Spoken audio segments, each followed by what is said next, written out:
सत्य बहुमत की राजनीति क्या है।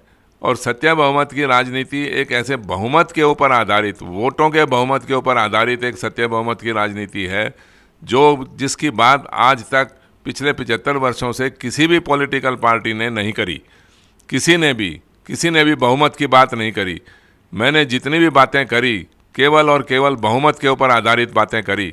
आज की राजनीति है लोकसभा का चुनाव होने से पहले प्रतिनिधियों को चुनने के लिए, सांसदों को चुनने के बाद सांसदों के बहुमत से सरकार बनाने की राजनीति है। सत्य बहुमत आधार रूप से इसका खंडन करती है। सत्य बहुमत राजनीति इसका विरोध करती है। सत्य बहुमत राजनीति सांसदों के बहुमत से सरकार बनाने की राजनीति का बिल्कुल विरोध करते हुए ये कहते हैं कि भाई जिस पार्टी को सबसे ज़्यादा वोट मिल जाएंगे, सबसे ज़्यादा वोट मिलने वाली राजनीतिक पार्टी को पूरे देश के अंदर हम बहुमत मानेंगे उसका, और बहुमत से सरकार बनाने का उसको अधिकार देंगे, चाहे उसके सांसद कम हैं, ज़्यादा हैं, हारे या जीते, कुछ भी हुआ।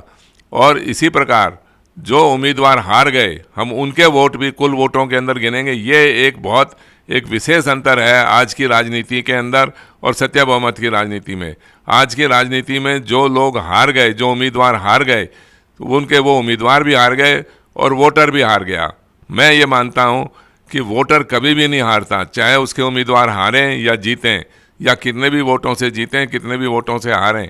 जिन वोटरों ने वोट दे दिया वो हमेशा ही एक देश की राजनीति के अंदर जीता हुआ वोटर माना जाएगा, और उसके कुल वोट, जैसे हारे हुए भी और जीते हुए भी वोटों को, अगर हम कुल वोट जिस पार्टी को ज़्यादा मिल जाएंगे उसको सरकार बनाने का अधिकार देंगे। ये एक सत्य बहुमत की राजनीति का मूलभूत अंतर है।